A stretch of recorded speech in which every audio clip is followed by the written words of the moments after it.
Hey guys, that Moarte douchebag wants me to remind you to check out the Long Box of the Damned bumper contest. So that's what I'm doing. Unless you're watching this after the contest is over, in which case, well, check it out anyway. It's revenue for me.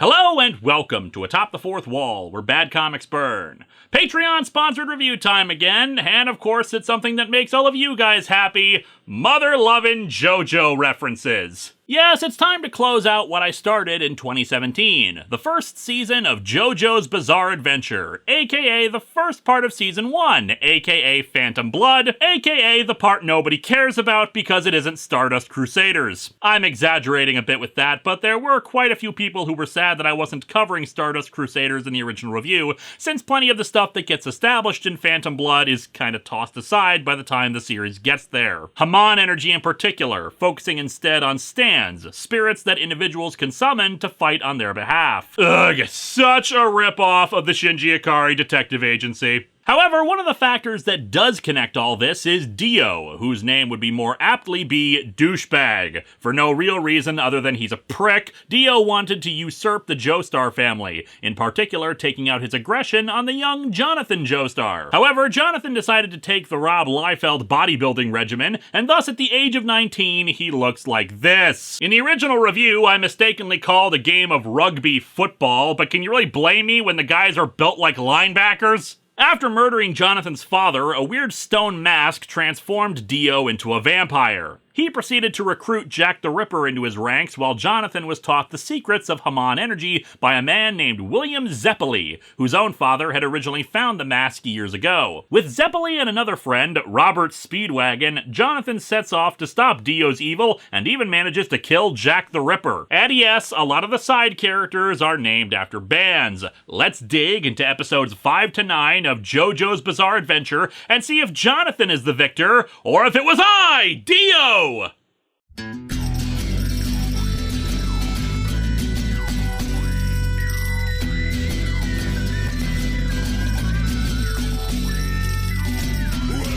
to Atop the Fourth Wall, where bad comics burn. Linkara's gonna teach you all a lesson you won't learn. Brodsky, you're not the smartest. Liefeld, you're not an artist. Anyone who's had a bad comic published, it could be your turn. Linkara, he's a man punch, wears a party hat. Linkara, he has a magic gun. Where'd he purchase that? Linkara, coins, robots, Amazon and trucks. Linkara, this comic sucks. Linkara.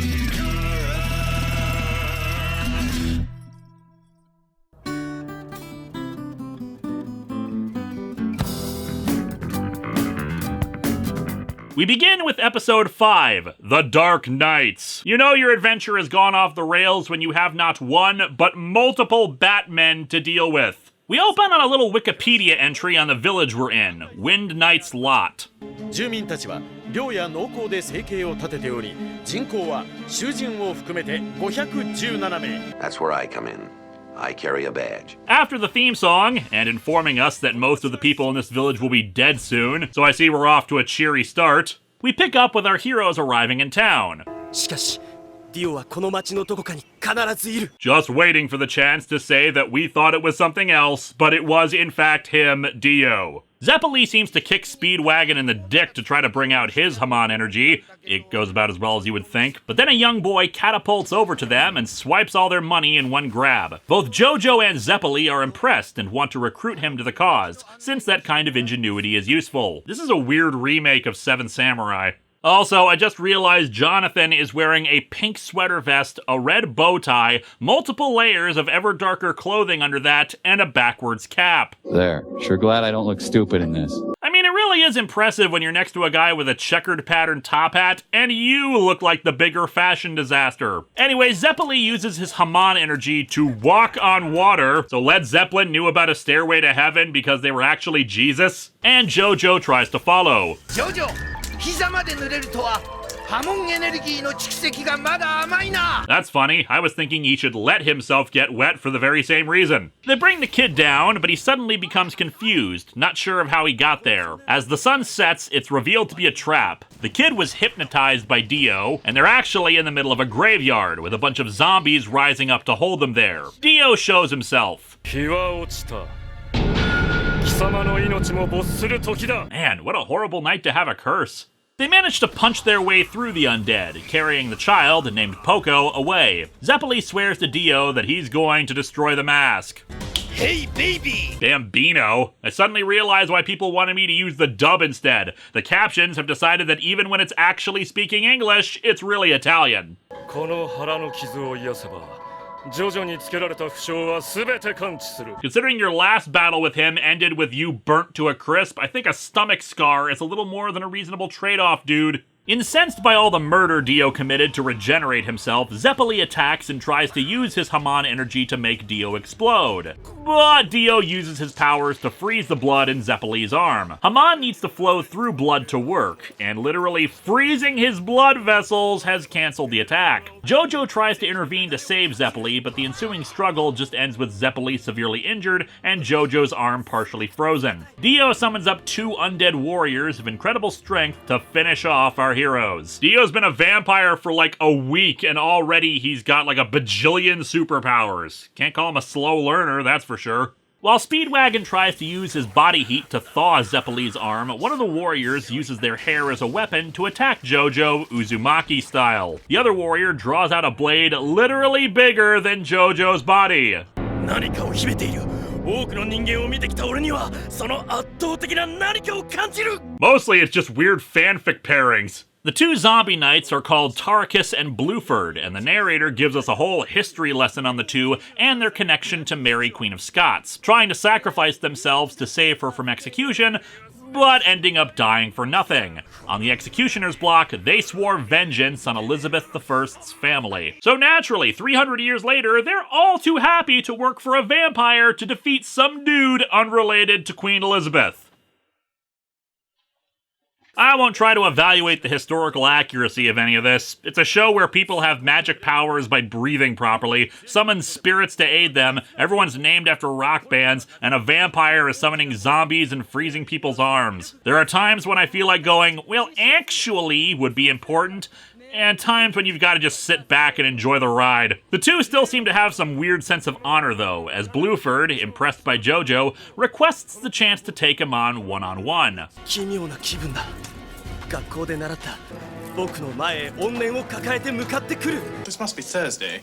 I never could get the hang of Thursdays. He also uses his hair to hold his sword, because why not? The two fall into the water while Dio heads out to slaughter the village and create an army of zombies. JoJo needs air to generate Haman, but he doesn't think he can reach the surface in time to get a breath of fresh air. Instead, he remembers the history of the town, as well as a strategy employed when dealing with his dog about shifting tactics, and swims deeper, finding a small air pocket under some rocks, and allows him to get his breath. Though it kind of reminds me of Sonic the Hedgehog, frankly. With that, we enter into episode 6, Tomorrow's Courage, which suggests to me that they're just gonna call it a day and try again tomorrow. Blueford survives the punch that JoJo sent at him, though it definitely cracked the paint, as it were. Still, his ability to crush men with the power of his hair is not something that can be easily overcome.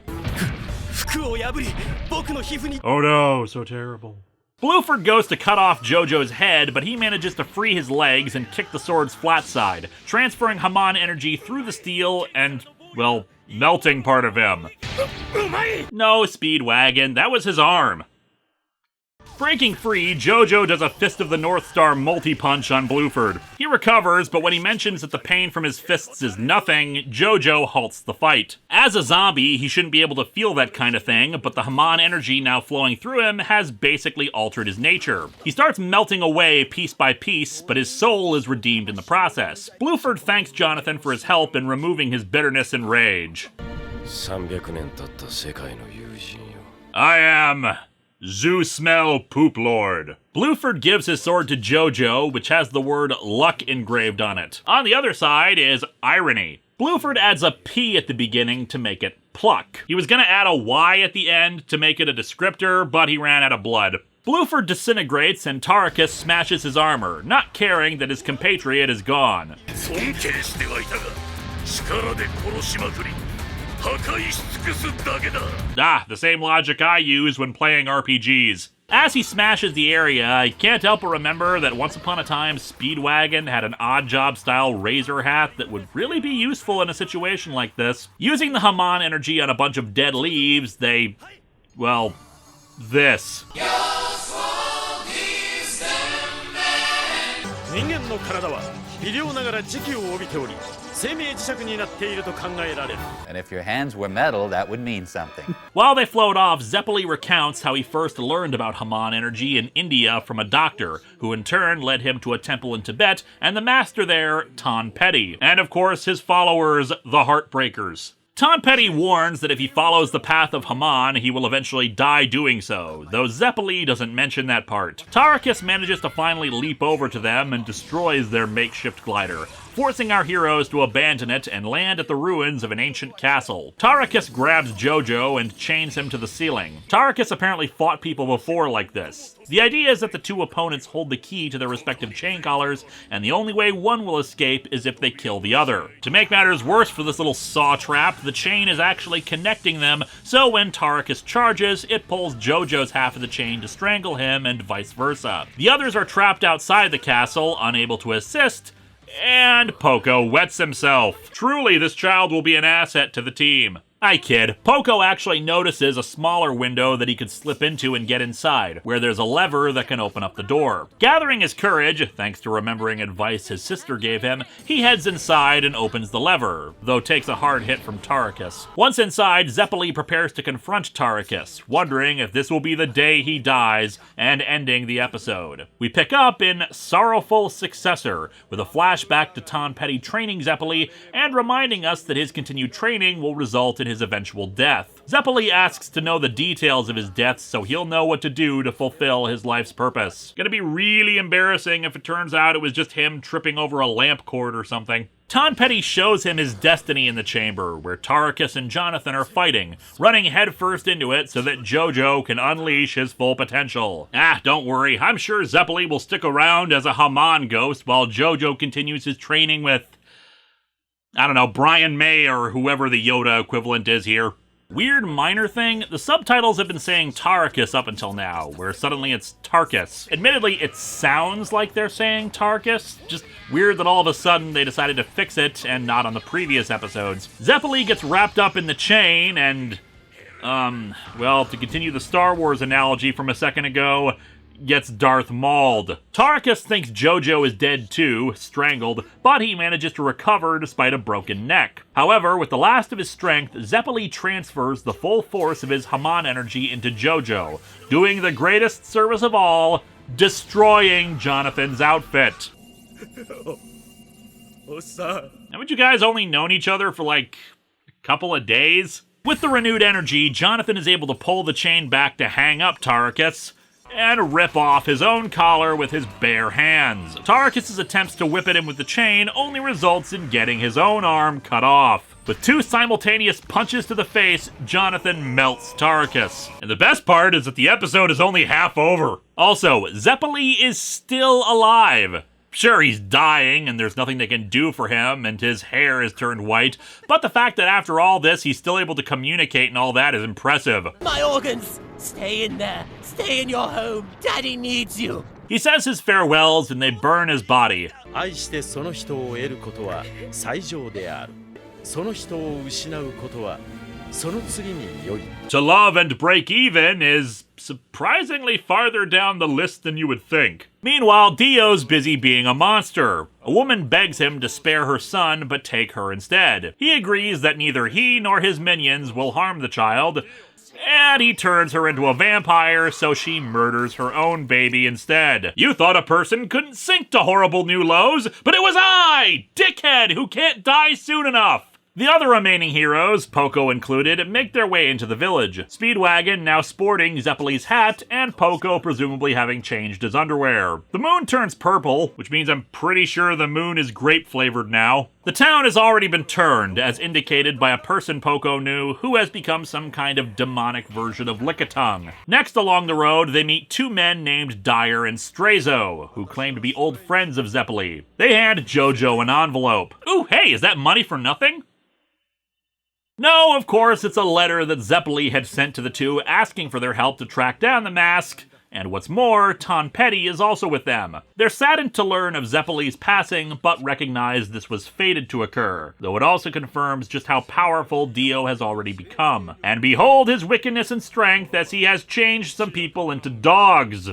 For some reason. However, the episode ends to reveal that he's holding Poco's sister hostage. We begin blood battle, JoJo and Dio, with Poco getting slapped by his father. Where's the Haman technique to deal with child abuse? Oh, I'm sorry, apparently my DVD case has it wrong. It's bloody battle, JoJo and Dio. Also, why do these exist? I don't like this new version of Salacious Crumb. Wait, is that a cat head on an owl's body? Now there's a power you never see in vampire movies.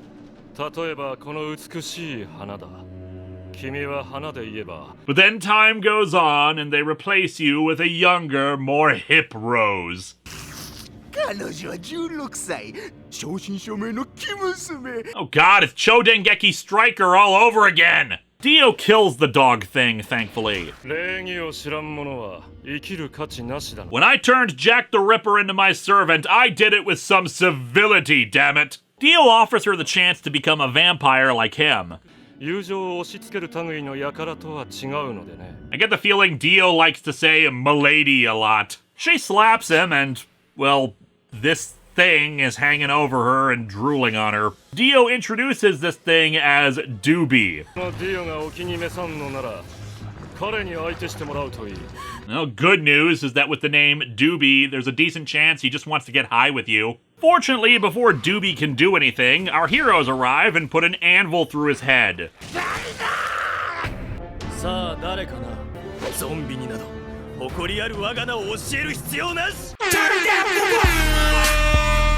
Doobie is revealed to have a bunch of different snakes coming out of his head that he uses to cut Jonathan's face. But Jonathan's kind of sick of this bullcrap and uses his Haman to squeeze out all the poison, grab the snakes, then make the snakes turn on Doobie and melt him. JoJo confronts Dio, and suddenly this has become like the best Castlevania game ever. You thought you were getting out of this without having your ass kicked, but it is I, JoJo! By the by, guess who survived his time in hell is one of those great kind of badass lines to someone who thought they already won, right up there with, "I lived, bitch, you're already dead, and bet you thought you'd seen the last of me." Dio's minions want a shot at JoJo, but Dio says he's gonna handle this himself. Dio claims he takes no pleasure in this.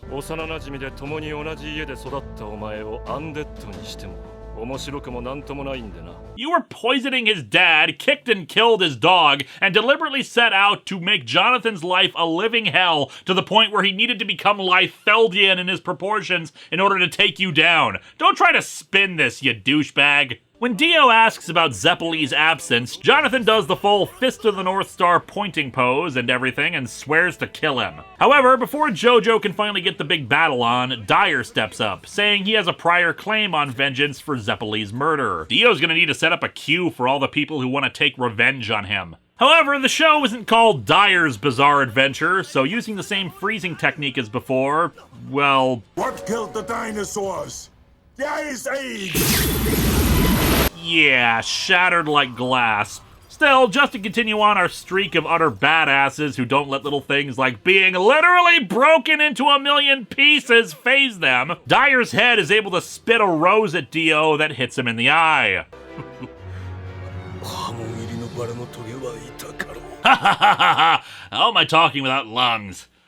Also, I feel I should make a head pun here, but damn it, I had something for this. and both his head and the roses freeze over. Cool party. Dio's royally pissed that anyone got a hit off on him and summons his zombies while Jonathan readies Blueford's sword to end this asshole. While his compatriots deal with said zombies, Jonathan engages Dio, Speedwagon providing commentary on the fight to continue his streak of being kind of useless during all this. Jonathan slices almost all the way through Dio, but apparently his dick is made of steel or something since it stops at his crotch and allows Dio to freeze the sword and jab his fingers into Jonathan's neck. Considering how everyone's named after a band in this, the music these children of the night make has got to rock. He literally starts playing with Jonathan's carotid artery, and while Speedwagon is ready to step in and finally do something, more zombies are called in to keep him busy. However, the sword sticking through Dio is also sticking out the other side right into some flames, the heat conducting down and melting the ice, allowing JoJo to punch Dio. It's not enough to kill him, sadly, and his arm gets frozen upon contact again. Still, after managing to quickly recover his arm, he sets his own hand on fire and once again tries to punch Dio, breaking through his defenses and disintegrating him.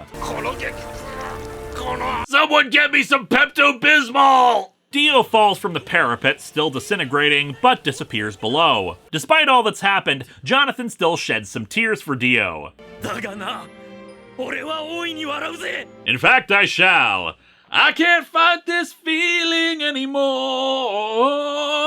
I've forgotten what I started fighting for. This leads us into our last episode for this review, the final Haman. To keep the Haman energy from disintegrating the rest of him, Dio slices off his own head. You know your evil plans have gone astray when your best escape strategy is to decapitate yourself. Still, it does the job, and Dio's little servant retrieves the head, promising to get a new body for it. Feels like this should have been saved for a JoJo movie. They saved Dio's brain. Meanwhile, our heroes locate the mask and Speedwagon smashes it, so that plot thread is dealt with. Oh, I'm sorry, yet again the DVD's box episode titles fail me. This is The Final Ripple. Anyway, Jonathan marries Irina, that childhood friend of his who helped nurse him back to health last time, and they decide to spend their honeymoon heading to America. While Speedwagon tries to find Jonathan to say his farewells to him at the docks, a Father Styx is being sent to a mission in Mexico and is boarding the same ship as our hero. Ironic, since he is going to go sail away. Also at the docks are 4 strong men carrying a casket, saying some Asian guy hired them to put the thing on the boat. After some romantic stuff between Irina and Jonathan, Father Styx drops his cross into a grate right on top of the casket. Probably as a result of all the wine he's drinking. I mean, I believe in transubstantiation, so that means I've got more Jesus in me, and this is totally okay. At dinner, Jonathan spots Dio's servant and realizes that Dio must still be alive, telling Irina to go back to their room and lock the door. Father Styx is killed while investigating the coffin, the servant bringing out Dio's head as he and Jonathan arrive at it. JoJo, miro. Do you know what it's like to need to scratch your nose for weeks and not being able to do it? Dio claims to have grown respect for Jonathan's resolve and spirit and power, and that's why he's planning on taking over his body. Dio shoots some kind of eye beams into Jonathan's neck, but Irina followed after him, and her sudden presence distracts the two, allowing JoJo to only be injured and not killed. Unfortunately, Dio and his serpent have been busy. The ship is becoming overrun by zombies, so there's no help there. What's more, the injury to Jonathan's neck is keeping him from taking a breath, so he can't summon any Haman. However, despite the taunting of the servant, Dio insists that he show respect for him, given how powerful a foe he is, and says to cut off his head in as painless a manner as possible. Well, at least he has the respect of a beheaded abomination. I'm sure that's a great comfort for Jonathan as his own head gets cut off. They charge Jonathan, but he uses the last bit of Haman in his body to destroy the servant's head. Its headless body grips onto a bit of the boat's engine, stopping its functioning and building up steam pressure, which will no doubt lead to the ship exploding. Jonathan insists that Irina get to a lifeboat, but she refuses to leave his side, until he points out a still-living baby near a dead body. Realizing the child will die without help, Irina takes it and plans to escape. Dio's head swears that death is but a door, time is but a window, he'll be back. back and tries to use his own veins to rip off Jonathan's body, but he stabs it with some debris and holds it in his arms. Irina cradles the baby and climbs into Dio's coffin, which was built to withstand heavy explosions, and survives while Jonathan dies cradling Dio's head. And so the Phantom Blood arc ends with Irina swearing that while history may have forgotten Jonathan's contributions to saving the world, she'll ensure that his descendants know of him. She's apparently pregnant. Not sure how she knows she's pregnant, but hey, 2 kids, inheriting the Joestar fortune, and her husband is dead. It's been a bit of a day for her. And naturally, these episodes are great, just like I said last time I reviewed part of this series. If I have any critiques for it, it's that there are some weird structural things in the narrative. Zeppeli dies halfway through episode 7, as opposed to the end of the episode, where normally such a thing would happen, meaning we introduce 2 new characters and one only shown in flashback at the end of an episode. And we don't even learn that much about them. It's like they're put in there because they needed somebody to fight Dio's zombies, and Speedwagon isn't really doing much fighting this time around. That's another critique I have. After the great setup we had of him in the first 4 episodes, Speedwagon really takes a backseat to only provide exposition and commentary like a Yu-Gi-Oh! Side character, as opposed to showing off how cool he can be even without Haman energy. Fortunately, it's not the end for him in the series, and he does come back later in Season 1, as I've read, so he has more of a chance to do stuff beyond these episodes. Poco, however, is fairly superfluous. It'd be one thing if he made an appearance later, but as far as I can tell, Phantom Blood was his only appearance, so he got to do one cool thing, save JoJo from Tarkus, and the stuff with his sister is just fluff. Bit of a waste. Still, the characters remain badass, and despite this not having all the stand stuff that would be really popular come Season 3, it's easy to see why people would take to this awesomeness. And utter ludicrousness. Next time, we have decidedly less awesome stuff, and the ludicrousness is not nearly as fun, as we return to Marvel's Trouble.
Gotta say, this is actually a great remake of Monster A-Go-Go.